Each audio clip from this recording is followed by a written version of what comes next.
Hello, grade 8! Welcome to day 5 of our discussion on the development of the atomic theory. So, ito na po yung last day para sa week 1. Hopefully, madami tayong mga natutunan about this topic. Ano, mga anak? But before we start, don't forget to like, share, and subscribe and hit that notification bell para lagi kang updated sa mga latest science lessons ko. Ano? So, I am Sir Wawi, your ever curious science buddy. Today, we're going to have a fun and light activity, mga anak. Instead of a long discussions, we will match the scientists to their atomic models. Don't worry, I'll give you a short descriptions para mas magets natin yung mga models na yun one by one. So, baka may magtanong sa atin, Sir, bakit hindi sila nagkaroon ng major discussions? Like, for example, a thorough discussion about this model. Okay, so mga anak, ang ating week 1 is naka-focus about experiments, how those models are proposed. And in your grade 7, if you can still recall or remember, sa ating first quarter, okay, Science of Materials, okay, sa grade 7 ninyo, na-discuss na natin doon, na-introduce yung timeline, okay, ng different models of atom. Kaya, hindi na tayo magiging redundant. Ano? Kasi pag ginawa natin, magiging redundant. Okay, ano po?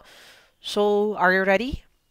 Ayan. So, for our activity number 8, tracing the history models of the atom. So, for the objectives, students will recognize and match the scientists to their corresponding atomic models and the year they were proposed.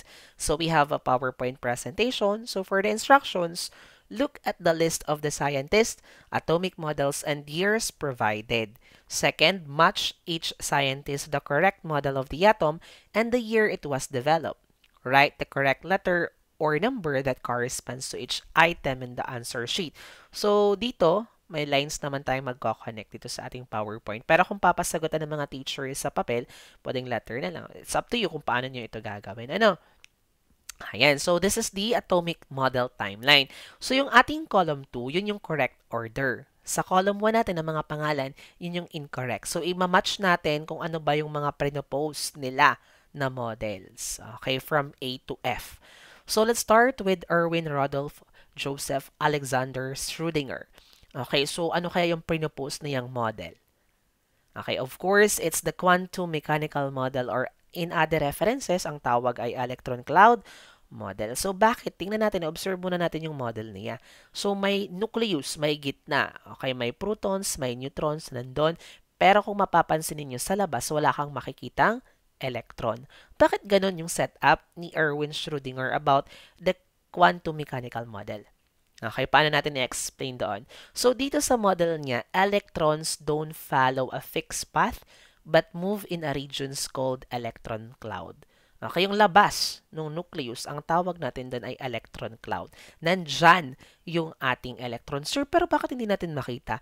Kasi nga, in his model, the position or location of electron in an atom is unpredictable. Hindi natin pwedeng mahulaan kung saan yung exact location ng electron. Okay? So, sinusuportahan din yung kanyang model actually ng Heisenberg principle kung nabasa natin yun, pero hindi naman ito kasama. Okay? Kung nagbabasa lang tayo ng medyo deep. Okay? So, for the second model, okay, ano naman yung pinopose ni Joseph John Thomson na model? Alin dyan sa natitira. Okay, it's the plum pudding model in 1904. Ano? So, ano nga yung experiment na ginawa ni JJ? The cathode ray tube experiment. Ano, wherein J.J. Thomson discovered the first subatomic particle, which is the electron or the negatively charged particle. Okay, so in his model, the plum pudding, atom is like a pudding, a positive cake. Parang yung cake na buong-buo, ano? With electrons as plums scattered inside. Kumbaga, mga anak, nakakita na tayo ng tinapay. Yung buong tinapay daw, sabi ni JJ, para siyang buong positive sphere. At yung raisins na nakabudbud doon, yun yung mga electron, the negatively charged particle. Ganyan yung kanyang model. Okay, na-imagine ni JJ. Okay, next, ano naman yung kay Ernest Rutherford? Correct. It's the nuclear model in 1911. Okay, ano naman ang ginawa niyang experiment dito? We have the gold foil experiment. Correct, mga anak. Yun yung gold foil experiment. Okay, at according to his model, or according to model of Ernest Rutherford, paano natin yan na-explain? That atom has a nucleus or center, a positive center, and, okay, ano pa? Most absolutely, yung atom natin ay empty space. Just like what you can see on the model. Okay, atom has a dense, positively charged nucleus with most empty space. Ganun lang yung explanation niya sa model niya. Okay, pero yung model na yan ni Ernest, laban na laban kasi yan yung atin mostly icon. Pag sinabing science, chemistry, yan lagi ang icon, ano? Pero yan ay outdated model. Okay? So next, ano naman yung pinopose ni Niels Henrik David Bohr? Okay, correct. This is the planetary model in 1913. Okay, actually, planetary model from the word itself, parang napakadaling intindihin. Kung makikita natin yung model ni Niels Bohr, para siyang solar system, ano, wherein the nucleus is the sun and the electrons is the planets that revolve on the center. Ano? Okay, but did you know that the model of Niels Bohr or the Bohr model is widely used, especially when we are presenting, okay, the model of a particular atom. Okay, let's say an atom of hydrogen, mas madaling i-represent yung atom ng hydrogen pag gamit natin ay planetary model. Okay, we can easily observe the number of electrons, the number of valence electrons, okay, through the use of this model. And tandaan natin mga anak, itong model na to kasi gamit na gamit yan sa lesson 7 and lesson 8. Okay? So next, ano naman yung pinopose ni Democritus of Abdera? Okay, so ito naman ano. So in 400 BCE, indivisible particle model, from the word itself, indivisible, meaning he believed that atoms is uncountable, indivisible, and that atoms comes from different shape depending on the state of matter. Okay, so kaya ganyan yung hitsura ng models niya, ano? Ayan, lastly, we have John Dalton. Ano naman yung model niya? We have the solid sphere model proposed in 1803. So, ano naman yung solid sphere? Sabi dyan, atoms are like solid, indestructible balls.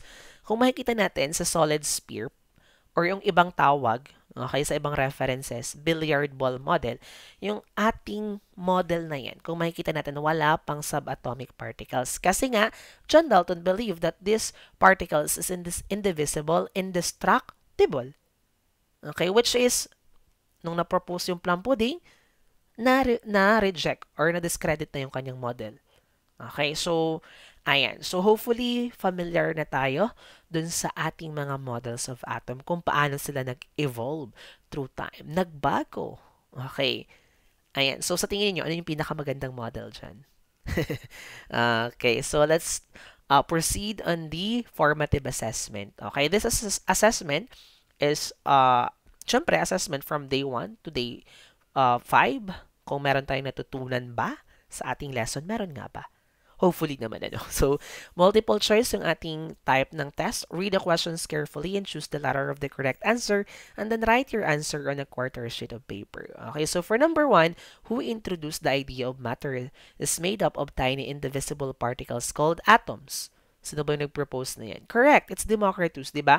Siya lang naman yung nagsabi na ang atom ay indivisible, okay, uncountable. Okay, next, number 2. Which of the following statements correctly depicts the law of definite proportions?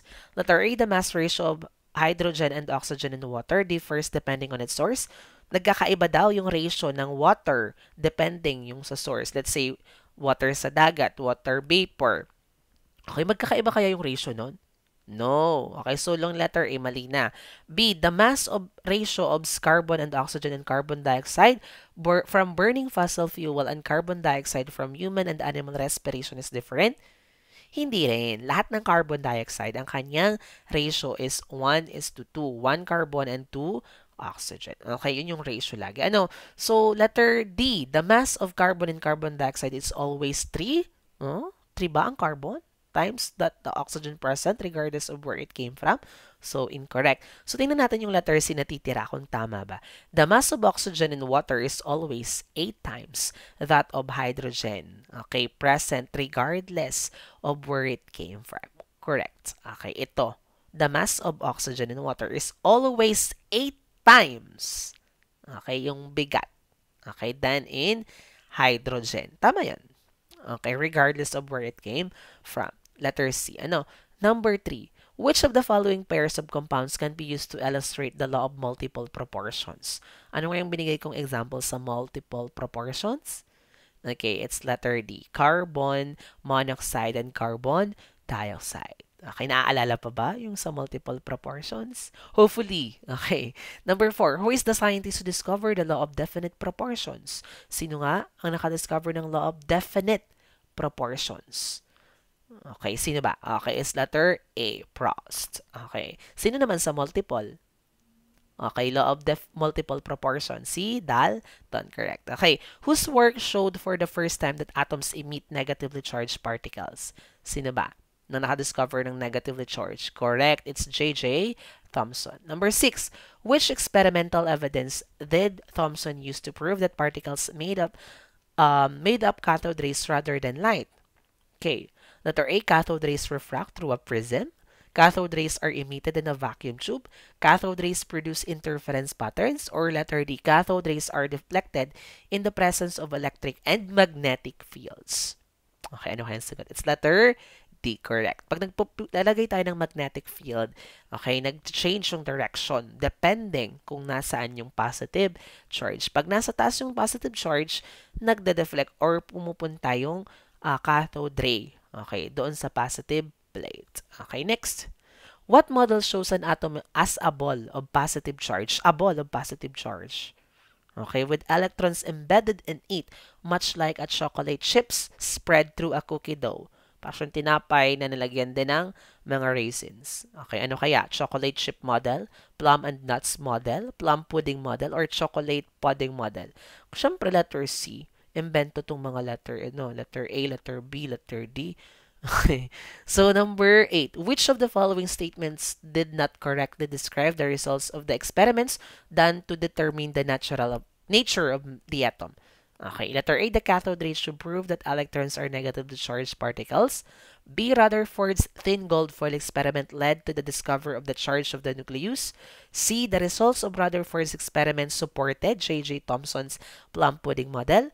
Or letter D, Millikan's all-drop experiment showed that the charge of electrons is 1.6022 times 10 to the negative, raised to the negative 19 coulombs. Okay. So, ano kaya? Ayan. So, ano yung false then? It's letter C. Okay. Kasi nga, yung letter C, hindi naman talaga sinuportahan ni Rutherford. Instead, na-reject nga ni Rutherford yung kay J.J. Thomson because of the discovery of the new particle. Okay, next. If Rutherford's experiment proved that the correctness of J.J. Thomson's model, what would he observe? A, alpha particles are greatly deflected by the foil. B, alpha particles bounce back from the foil. C, alpha particles had little to no deflection. Or D, more alpha particles are formed. Paano kung napatunayan ni Rutherford na tama si J.J.? Ano kayong possible na mangyayari? Okay, it's letter C. Alpha particles had little to no deflection. Okay, yun po yung possible na mangyari. Pag totoo si JJ. Okay, next. Number 10. Who is the scientist whose experiment led to the idea that the center of the atom is a dense positive? Sino nga yung nakadiscover ng nucleus? Okay, correct. It's Ernest Rutherford. Next, 11. What is the significance of the alpha particles that deflected from the gold foil? Ano yung significance ng mga alpha particles na nag-deflect, tumagilid? It showed that the gold foil is very thin. It showed that an atom is mostly empty space. C, alpha particles are emitted by radioactive elements. D, it showed that the mass of the atom is concentrated at the space outside the nucleus. Okay, it's letter B. It showed that an atom is mostly empty space. Okay, next. Yun naman talaga yung model ni Rutherford. Okay, next. What does the atom consist of? Ano ba ang bumubuo sa atom? A, electrons, protons, and alpha particles. B, neutrons and protons. C, electron, protons, and neutrons. And D, elements, protons, and electrons. Is letter C correct? Electron, protons, and neutrons. So, for number 13, how many protons are there in any given neutral atom relative to the number of electrons? How many protons are there in any given neutral atom relative to the number of electrons? Ilan daw ang number ng protons? Okay, more than the amount of electrons, less than the amount of electrons, equal to the amount of electrons, insufficient information. Tandaan natin anak, pag sinabi nating electrically neutral, okay, na element, Okay, yung number ng protons and electrons is always the same. Pag electrically neutral. Tandaan ano nga? Pag ang number ng protons and electrons are the same. So, hanapin natin dyan. It's letter C, equal to the amount of electrons. Okay, so napakadali naman pala ng chemistry, ano? Basic. Unlike pag nagturo ka ng physical science. Okay, number 14. Which of the following correctly describes a proton? Okay, ano ba ang proton? At the subatomic particle level, it's a massive and has a positive charge. B, at the subatomic particle level, it is massive and has a negative charge. C, at the subatomic particle level, it is light and has a positive charge. And D, at the subatomic particle level, it's light and has a negative charge. It's letter A. Okay, at the subatomic particle level and massive and has a positive charge. Okay, 15. Which subatomic particle or particles are found in the nucleus and account for most of the mass of the atom? A. Electrons and protons, neutrons and electrons, protons and electrons, or protons and neutrons. Okay, subatomic particles daw na nakikita sa nucleus. Ano yon? Okay, it's letter D, protons and neutrons. Ayan. And protons and neutrons, yan yung nagdadala ng mass ng atom. Nakadepende sa kanilang dalawa yung mass ng isang atom. Okay. So, hopefully, madami tayong natutunan sa ating week 1. Okay. Next discussions, magpuproceed din tayo sa week 2. Thank you so much everyone sa walang sawang pagsuporta at panonood ng ating video.